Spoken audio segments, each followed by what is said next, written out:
Fala pessoal, vídeo de hoje falaremos sobre vitamina D abaixo de 20. É um valor considerado normal ou não pode ser considerado um valor normal? Quais seriam os problemas da deficiência de vitamina D? Vou explicar para vocês também como que seria a vida de uma pessoa com nível baixo de vitamina D em comparação com uma pessoa com nível mais alto de vitamina D. Será que existe alguma diferença? E além disso, vou explicar um pouco sobre a história da vitamina D muito rapidamente para não entediar vocês e explicar um pouco sobre quais são os riscos maiores em relação a manter níveis baixos de vitamina D, tá? Então, se liga aí no nosso vídeo aí que a gente vai falar aí sobre vitamina D baixa. Aqui eu vou dar um exemplo para vocês com uma história fictícia, que poderia ser, na verdade, uma história real, de um personagem que eu vou dar um nome para ele de Francisco. Então, Francisco ele é um trabalhador rural. Ele não suplementa a vitamina D, mas mesmo assim ele mantém ali um nível entre 60 e 70 de vitamina D, que é o nível normal que as pessoas que conseguem se expor ao sol conseguem atingir quando tem essa oportunidade. E ele trabalha ali no campo, ele dificilmente vai ficar gripado, dificilmente vai ter alguma doença autoimune, porque esse nível de vitamina D acaba protegendo ele. Ele é um cara que vai ter uma proteção a mais, um risco muito menor de ter câncer do que as outras pessoas, não só por conta da questão da vitamina D, mas a vida que ele leva. Então ele leva a vida de acordo com o horário da natureza, então acorda cedo, dorme mais cedo. Ele tem um estilo de vida ali que permite ele produzir vitamina D naturalmente. Ele acaba tendo uma alimentação também mais natural. Então o Francisco ele vai ter aí uma vida com muito menos problema do que o amigo dele, que é o José Manuel. José Manuel é um cara que mora aí na cidade, ele vive com dor de cabeça, como a gente pode ver aí ele com a mãozinha aqui na cabeça.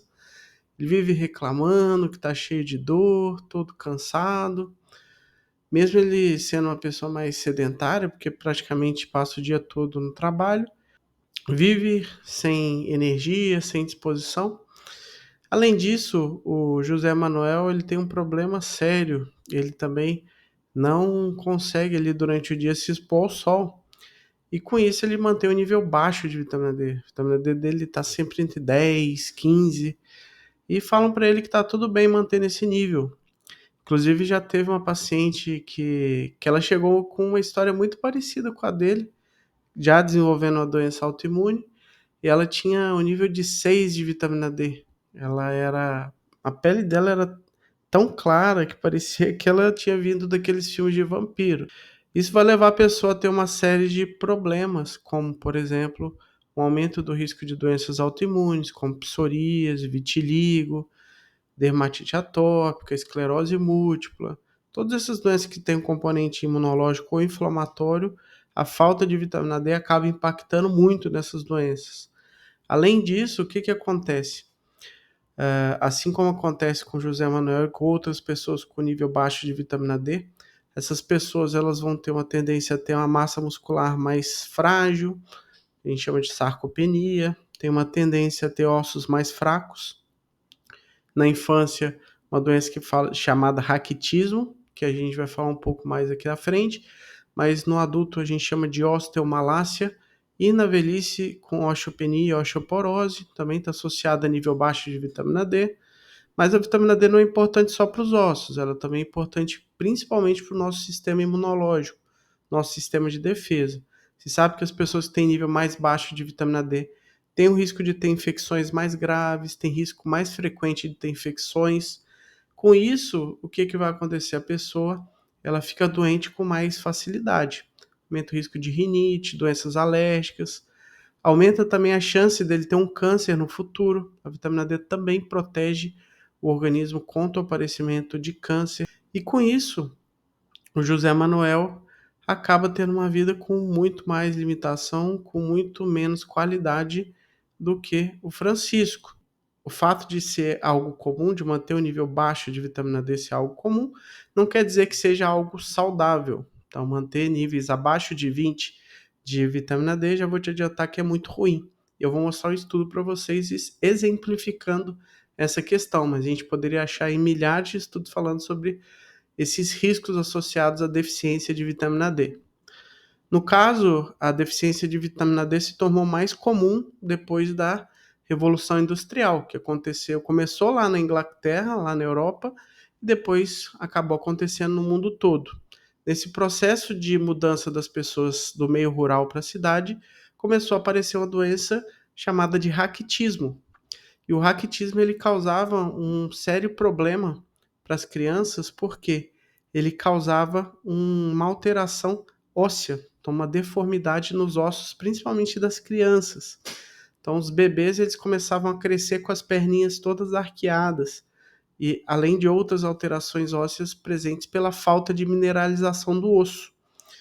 E demorou muito até se descobrir que existia uma substância presente no óleo de fígado de bacalhau, chamada de vitamina D, que tinha um efeito antirraquitismo. Nessa mesma época, estava se estudando muito sobre também o efeito da fototerapia. E se descobriu que quando você fazia fototerapia em alguns alimentos, eles também adquiriam essa propriedade antirraquitismo. E aí, mais para frente, se associou que a mesma substância presente no óleo de fígado de bacalhau era justamente aquela que era produzida quando você fazia fototerapia em alguns tipos de alimento. Tanto é que a vitamina D que você compra hoje na farmácia, ela é feita a partir da lanolina presente na lã do carneiro, que ela é irradiada, e aí se faz uma reação química que produz o colicalciferol, também conhecido como vitamina D3. Então, nessa época, o raquitismo ele foi praticamente extinto. Só que o que tem acontecido? Nos últimos anos tem ressurgido essa doença, porque as pessoas deixaram de dar prioridade à suplementação de vitamina D na infância. Só na Escócia, que é um dos países do Reino Unido, que é um país muito rico, teve mais de 400 casos de raquitismo em 2022, uma doença que deveria ser extinta, porque a vitamina D, como a gente viu, não é importante só para os ossos, ela é importante para toda a saúde do organismo. A vitamina D entra ali como um cofator para mais de 100 funções diferentes no nosso corpo. Se você tiver um nível baixo de vitamina D durante a sua vida, com certeza a sua velhice vai ser muito mais difícil. Tanto é que esse estudo que foi publicado agora em 2023, numa revista de urgência e emergência, num dos periódicos muito conhecidos pelos médicos, chamado BMJ, é um periódico inglês, mostrou que as pessoas que mantinham níveis muito baixos de vitamina D, que seria muito baixo, abaixo de 12,5 nanogramas por ml de vitamina D, foram justamente aquelas que tiveram maior risco de morte se elas dessem entrada ali no hospital e tivessem que ir para a UTI.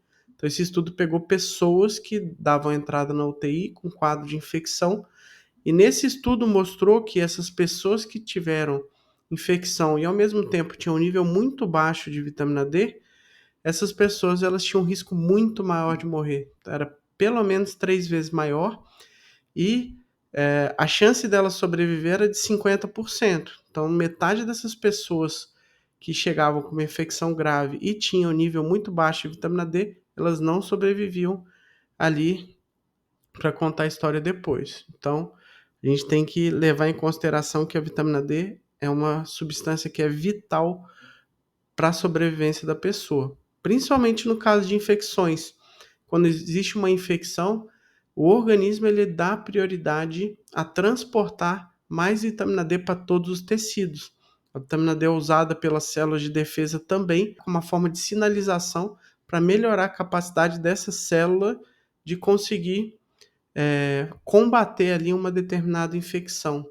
Quando o organismo está com uma infecção ou uma inflamação, ele inclusive produz mais proteína que transporta a vitamina D, chama proteína ligadora de vitamina D, que é uma proteína que a gente chama de choque térmico. Toda vez que tem um aumento da temperatura, o organismo produz essas proteínas de choque térmico, e a proteína ligadora de vitamina D, que leva a vitamina D para o corpo todo, é uma dessas proteínas aí que é produzida. Então, é essencial para quem está com infecção, é essencial para quem tem inflamação, é essencial para quem tem diabetes, para quem tem pressão alta, porque também ajuda na regulação da pressão.